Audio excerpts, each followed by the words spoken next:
Welcome to your Aligned as Fuck Life podcast, hosted by your girl, Shalvika. I am a life transformation coach, a wife, a cat mom, pure generator, Enneagram 3, Pisces sign, and helping you build an aligned as fuck life is my jam. Out in this world, we believe that there are no set rules for building a life, career, and business. That we are all unique and we should be able to embrace our uniqueness in everything we do while shedding all the rules or bullshit rules one at a time. We will talk all things mindset, manifestation, healing, energetics, rituals, success, and so much more. I believe that I can have it all, and you can too. Ready for an episode that will take you one step closer to your aligned as fuck life? Let's get started. Hi everyone, and welcome to another episode of your Aligned as Fuck Life with Shalvika. And I am so excited about our guest Amber today and also about what we're going to talk. But before I kind of dive into, okay, let me at least say, we are going to be talking about pleasure and alignment. So I'm like, ooh, so excited. Welcome to the podcast, Amber. Thank you so much for having me. I'm super excited to be here. I know, I'm excited you're here too. So before we start like diving into pleasure and alignment, I would love it if you could share about your journey, like what got you here, give us a glimpse of your story. Yeah, of course. So, hey everybody. My name is Amber Taylor and I am the Pleasure Priority Coach. And basically what I do is I help people live out their truth, live out their authenticity by putting their pleasure first. And I so often pleasure is something that we throw to the wayside, our joy, our like what we really want on the inside in lieu of what society wants, what our families want, what our partners want, what everybody else wants. And I definitely found myself in that position. I was classic good girl and I did, everything I was supposed to do. I went to school, I got a good job, I invested in my 401k, I found a husband, and then I'm sitting in this good job with this man who wants to marry me. And I'm like, I'm not happy. Like I did all this stuff and y'all said it was supposed to make me happy. Y'all said if I was good and did all the right things, then I would have a good life and be happy. And it wasn't the case. So then that's when I started digging into, well, what do I want? What makes me happy? And that was the path to my first introduction to life coaching. And I initially found a podcast similar to this one, and just the things that were discussed on it literally blew my mind. Right. And I started changing my life just from the podcast. And my ADHD brain loves to just like, oh my God, I'm addicted now. I need to know everything. I get that. So, yeah. So I got a certification, not necessarily thinking I was going to be a coach, but just because I wanted to understand the tool more. Right. But I got certified in 2020. So a lot happened here. Yeah. And as everything was going on, I kind of just started to see the differences in how I was handling things versus how my peers, partner, family, and everything were handling things. And I noticed that there was this very strong desire to like shut down to keep going on the outside. Like shut down my feelings, shut down my emotions, shut down my anger, shut down my fear, shut down what I want because gotta go to work, Yeah. gotta take care of the kids, gotta do this, gotta do that. And like this abandonment of self for the sake of being good. So I was like, oh wow, like there's a gap here and I can fill it. I can help people. So that's when I kind of decided to become a coach, and that's kind of a longer story. No, that's But good. yeah. And I wanted to help people put themselves first through their own pleasure. And I know it's this like taboo topic, which is why I mostly help like former people pleasers who've been so far on the other end of the Yeah. spectrum that like that this work is so transformative. And it was in myself. Like I quit my job, I left my husband, I moved across this country, I started a whole new life on my own accord Yeah. because it was, instead of doing what the good girl would do, I started doing what I wanted to do. And my happiness, my relationship to myself, my relationship to my body, the healing that I've been able to experience, like even understanding what trauma is and shows up. It's been a very transformational journey. Wow. Thank you. Thank you so much for sharing that. And Of course. so, what you said, right? Like the good girl syndrome, where, you go to college, and I did that. Okay, I'm an engineer. I worked for a massive American manufacturing company for 8.5 years before. In 2020, I quit Uh-huh. my job and started my coaching business. I Nice. like to call it the checklist life. It's like you're born with this huge ass checklist of what's gonna make you happy, and you feel that, okay, I'm Hmm. gonna use this formula and I'm gonna be fucking happy in my life. And then suddenly one day you wake up and you're like, what the fuck? Like you said, right? Like I was promised happiness and it feels like it isn't there. And um, so tell me a little bit about, what is it that you mean that you coach around pleasure? Like, what does that entail? Yeah. So to me, pleasure is anything that brings you joy and satiation, which means sexual and non-sexual pleasure. Primarily non-sexual pleasure, just to get acquainted with what feels good, Right. what do I want, what do I like. And so many people have trouble asking those questions because they've outsourced that information of, oh, I'm supposed to like this, Yeah. or so and so, somebody else is going to like this, so I'm going to do it because that'll make them Yeah. happy. And I really turn back the focus back to self.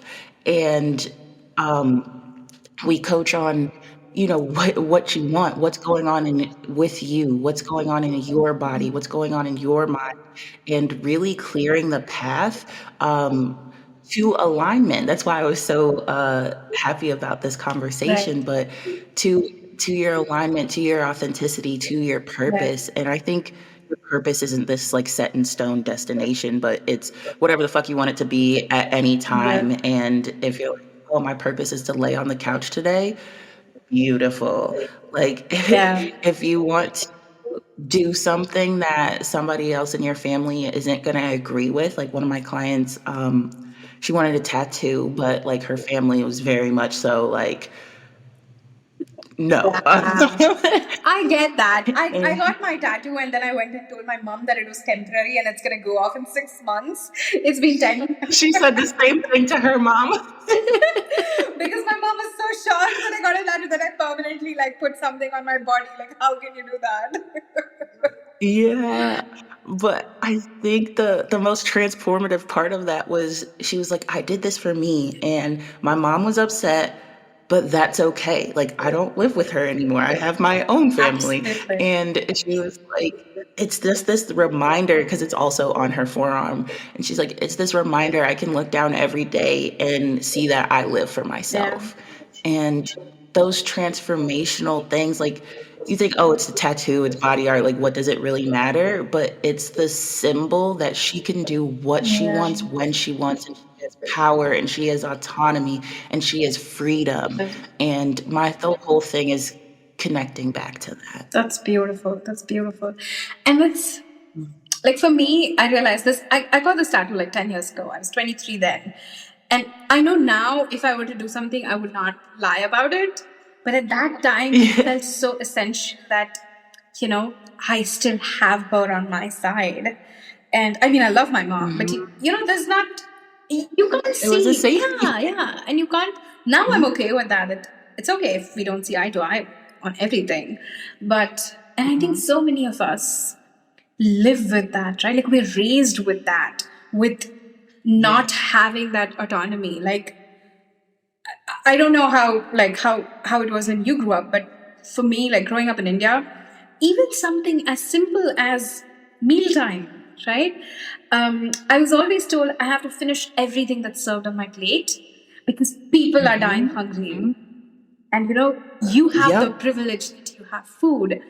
Even that simple thing, like I realized I was trained to not trust my body, right? Like even something as simple as eating was done out of guilt. That, oh my god, I have to finish this Yes. because people are whatever. And again, through no fault of their own, but I think it's so important to just go out and start reclaiming that for yourself. Yes. And it's Yes. so fucking liberating. Like so fucking liberating. Yes. And it honestly shows up on so many levels, right? Like I had one client who she came to me because she's like, I'm not growing in my career. And then after a couple of, after a few weeks, I received this like voice note from her saying that, you know what? I'm not growing because I realize I don't fucking want to grow. Yes. It's such a big thing to Yeah. realize. And she's like, what do I do about it? I'm like, nothing. Don't grow. Who said? Like, and that's the thing, right? That's the problem with this.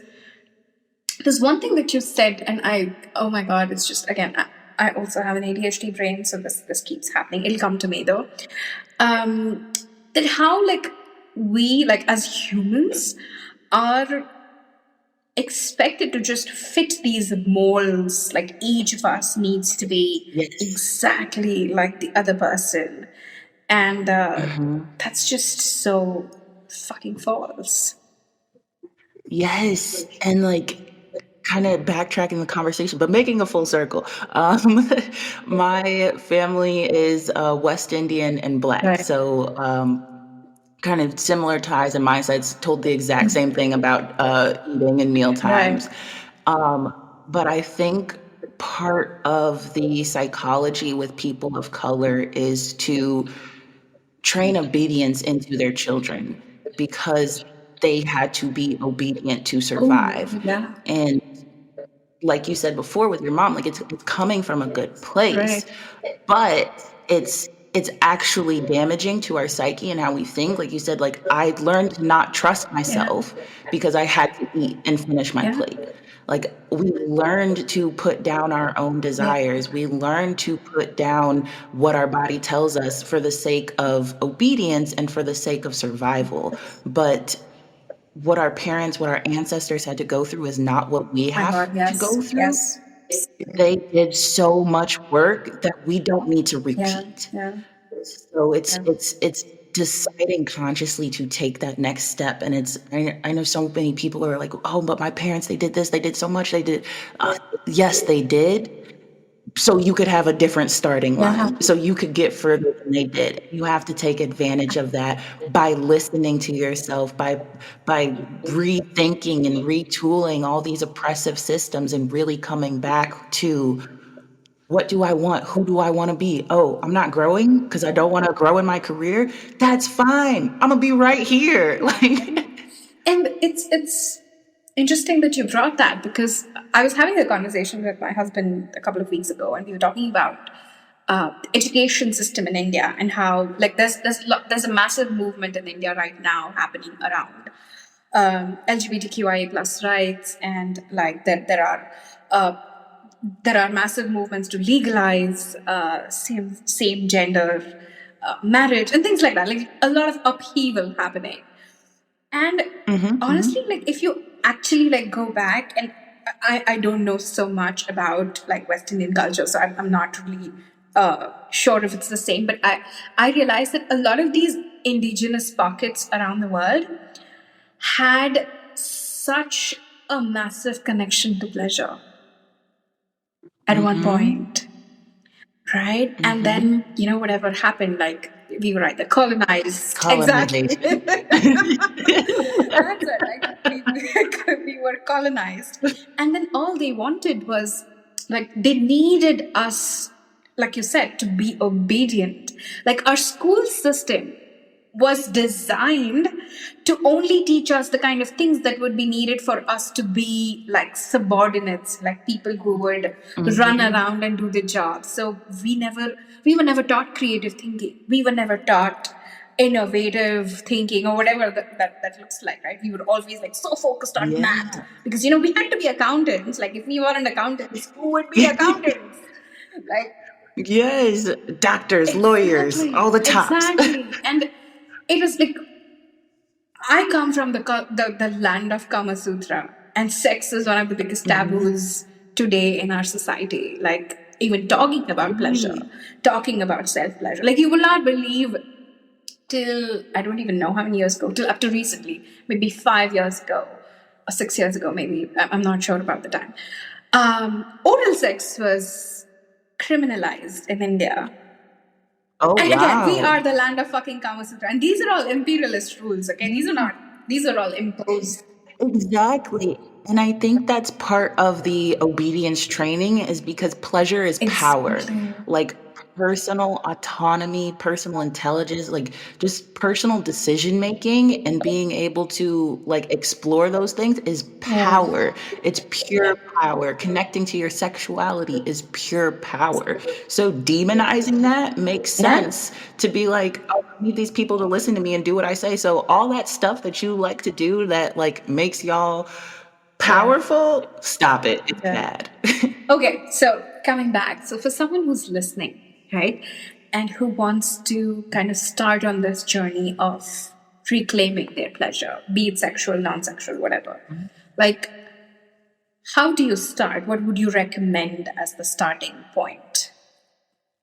Yeah, question everything. So Honestly, that's the first. So I make all my clients sign a form, and the top of that is question everything, including all our discussions. Like everything I tell you, question that also. Like that's the biggest superpower. exactly. Because it like it makes you think back, okay, like what do I think about Right. this? Because like you said, we're trained in obedience. We're like, okay, I'm doing this because this is just what I do. This is what I was told Yeah. to do. This is how I do things.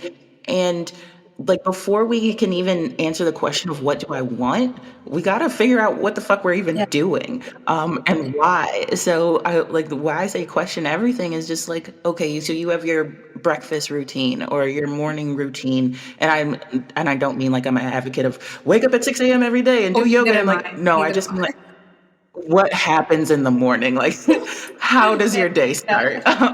9 a.m. with a big Yeah. fat mug of coffee. Right, like Whatever. perfect morning routine. Exactly. So it's just like 9 a.m. with a big fat cup of coffee. Like, why are you doing this? Like, do you even like coffee, or did you just learn coffee is what makes people get through the day? It's Like, so interesting you do say that because you? I'm on that journey right now because I've been having like coffee for the past few years and now suddenly I'm like I don't enjoy it Mhm, as much. Like and before that mhm. I grew up having tea every morning because that's what my parents used to do. And then I realized I don't enjoy tea at all. So I moved to coffee and now I'm not enjoying coffee. So I'm just like, okay. And I realized I just want something warm. Yeah, It's not really about what it is. Even a glass of warm water exactly. like works.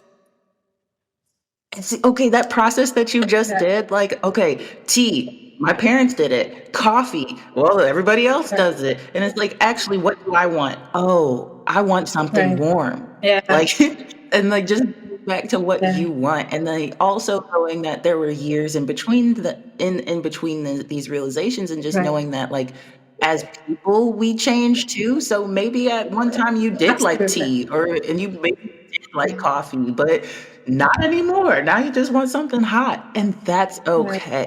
So, like, just starting with the questions of what am I doing? Why am I doing it? How do I feel when I'm doing this? And just checking in and just starting to question things and based on your answers, making new Right. decisions because you get to change, like you get to create your life. And if you're not happy or pleased in one area, you get to change Yeah. it. Yeah. Of course.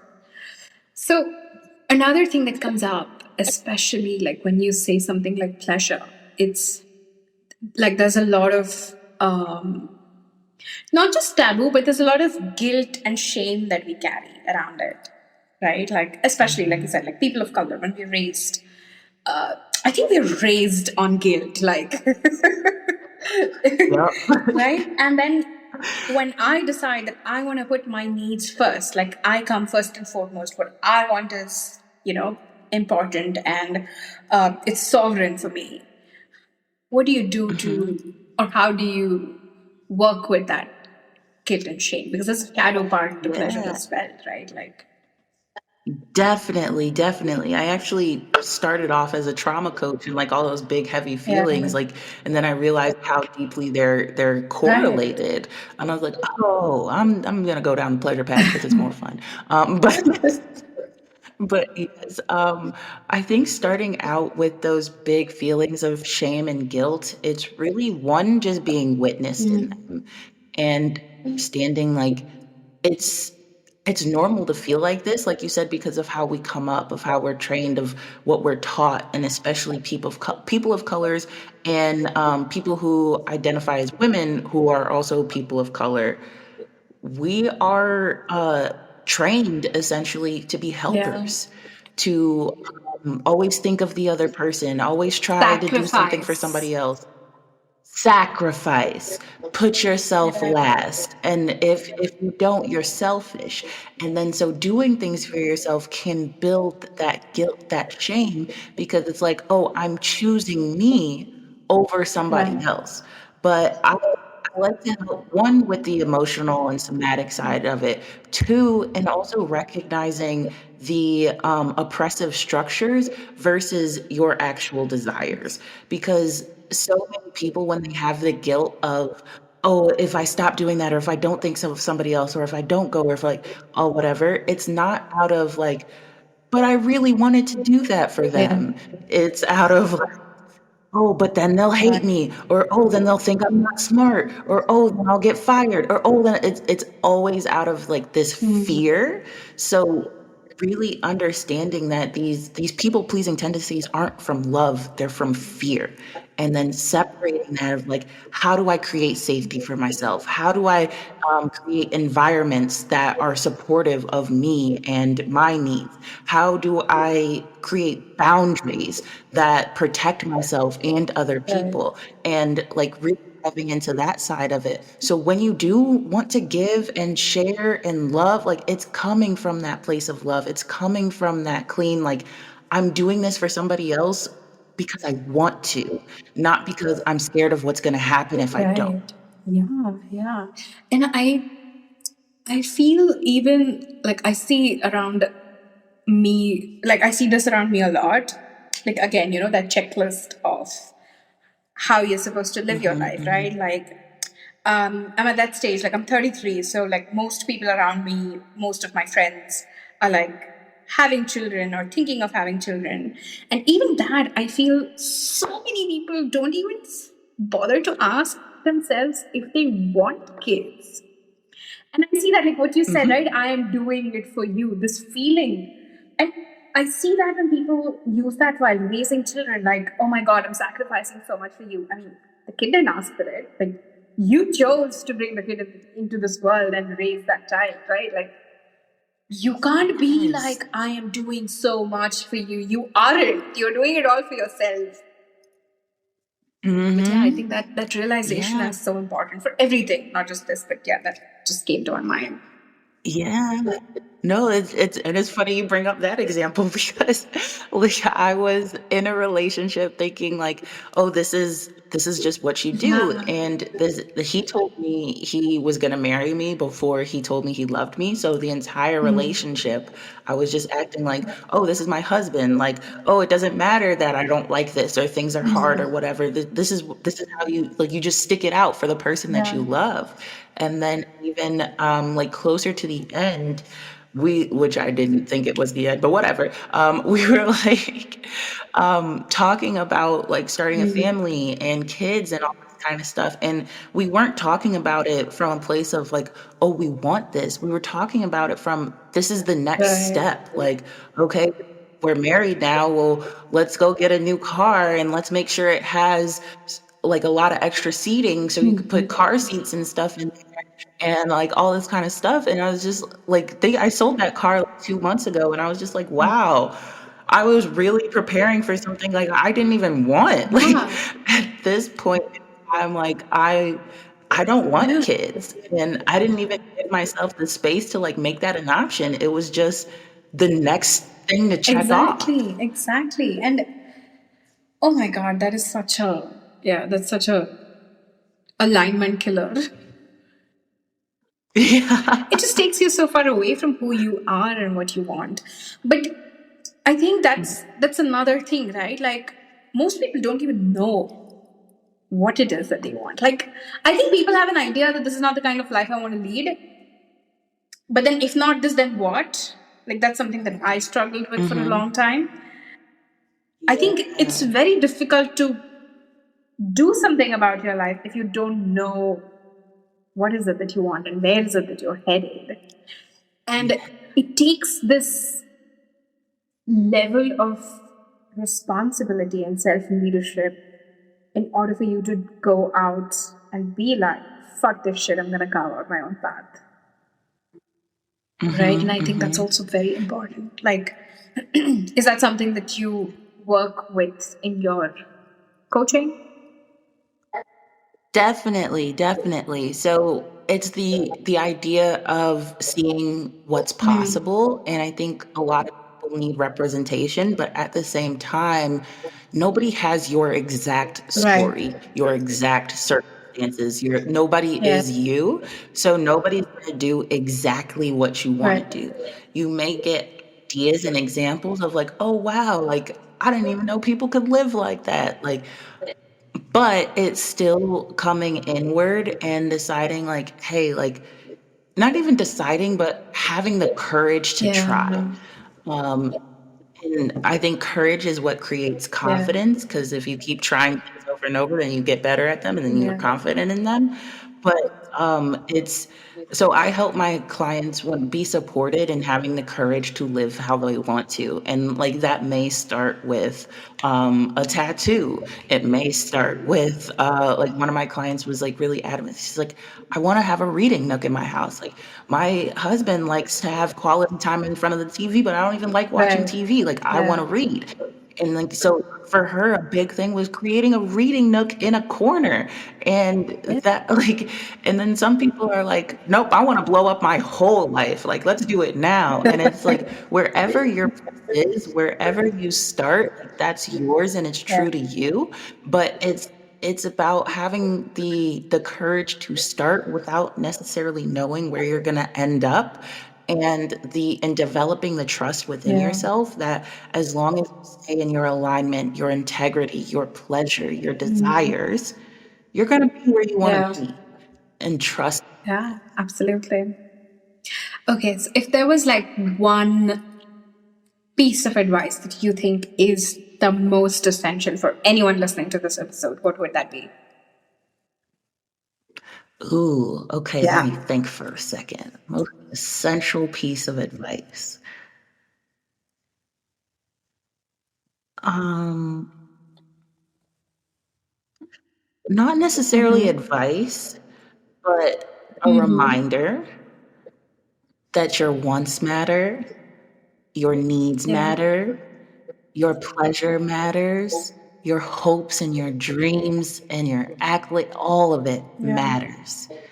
And you don't have to think like, oh, well, I can't do that, or it's not important enough, or it's not big enough. And Yeah. it is, because it's yours. And you are important. You are worthy. You are magical.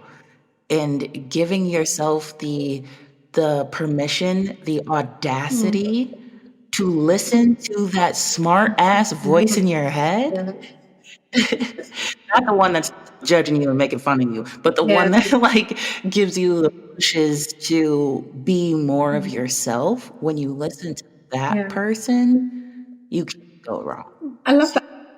even if it feels scary. Oh, it will always be scary. Like I recently spoke at a summit and they wanted me to talk about purpose. And I was like, I knew a lot of people are going to talk about like how to get there and what to do and things like that, right? Like obviously. And so I chose to talk about how purpose isn't unicorns shitting rainbows. Because I think, we're sold this idea that, once you find that thing, once you have that clarity, once you know what you want, everything will start falling into place. And I feel like that's where the journey actually begins. It's an exploration. Yeah. It's not, and I think you said that about when we were talking about my journey with tea and coffee and morning beverage, that it takes years. Like, it keeps molding. And I think we live in that era of instant gratification where it's just so important to realize that, you know what, things are going to take time. That's okay. Like, I don't have to be anywhere. Yeah, and that it's allowed to change. I had a client who she loves living abroad. She started her own business. She moved to this country that she's always wanted to live in, and she's been there 5 years now, and she's been having that itch like, I want to go somewhere else. I want to move somewhere else. I want to start Right. something new. And she was scared to even admit that because she felt like she was betraying her original dream. And I was just, well, you did it. Like, you reached it, you hit it, and you've been here for 5 years, and now you have a new dream. And that's okay. You're allowed to pursue that. It's like you're not cheating on your old dream. Like, you did that. You're still alive. You can do some more. Yeah. Absolutely. And I think that's true with even relationships. Like, I mean, not just romantic relationships, like, but even friendships. Like, I think growing up, you're sold this idea that you will be best friends forever with some people, and I feel that that's just not true because you're constantly evolving, you're changing every single month, and it's okay Yes. to outgrow people. It's good that you're outgrowing people because it means you're growing. Yes. Yes, exactly. And even like being sold the idea that permanence equals success, longevity equals success. And that's a lie because literally nothing lasts forever. Yeah. Oh my God. Like, even if something is short, it's a blip. Like I love that you brought up the romantic and platonic relationships, because we think, oh, if our romantic relationships end, then something's wrong with us and we failed and all these things. And it's like, no, we just grew or grew apart or realized differences or just decided against it. And all of that is okay. And it's supposed to happen. Because if, like, honestly, if we were just in the same things forever, there would be no growth. There would be no change. There would be no innovation. There would be no planes, trains, cars, and whatever, because people are just like, oh, yeah, we're good with the horses. Yeah, true. Absolutely. Awesome. Okay, so before we wrap up this conversation, one question that I like to ask all of my guests is, what is that one piece of entertainment or media? So it can be anything. It can be a movie, a book, a music album, podcast, whatever, that you keep going back to. It's okay if it's not related to what we talked about, but just something that's, like your all-time favorite that'll give us a glimpse into who Amber is. Ooh, my all-time favorite.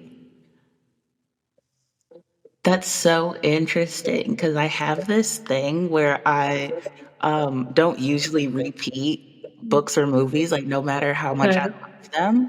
I'm always looking to, like, see what's similar or what's like it, and explore them. But um, a book that I have read multiple times is called Oh my Tuesdays with God, I Maury. love that. Oh my God, that book. Love that I book. do too. And I think I read it the first time maybe in high school, so I didn't have like context or experience or, the things that I know now. But it was so impactful to me. One, just from both sides of it, from somebody going to interview somebody in that situation, and then somebody at the end of life speaking about it in that way. I have chills right now. Yeah. It was always just so insightful and so beautiful to me. And um, I think in some ways it probably does relate to our conversation today. But I think the thing that I got from the first time reading it and what I carry to today is like the importance of human Yeah, connection and sharing our yeah, yeah, stories. yeah. Oh, it's a beautiful book. It's one of my top maybe 10. It's in one of my top 10 books for sure. So good. Thank you so much for sharing, Amber. Thank you for being here, for sharing the space. I had a lot of fun. I don't know where the last, I don't know, 35, 40 minutes have gone. Uh, So I know, but this is such an important conversation. It's such important work that you're doing. And I just want to, appreciate you for everything that you're doing because I think we're changing the world. We're breaking generational patterns, and I think it's such bloody important work. So thank you for that. yes, and thank you for having me and having me on your platform and all the amazing work that you do. We are very much aligned in that way. And I'm so happy that we could get this conversation to the Absolutely, world. absolutely. All right. Thank you, Amber. You have a lovely day. You too. Thank you so much for tuning in today's episode. If you absolutely loved what you heard today, be sure to share it with me by leaving a review on iTunes so that I can keep the good stuff coming. And if you aren't already following me on social media, come soak up some extra inspiration and send me a hello on Instagram by searching at Shalvika P. Also tagged in the show notes. I love and adore you so much, and I will talk to you super soon. In the meantime, continue building your most authentic and aligned as fuck life. Ciao!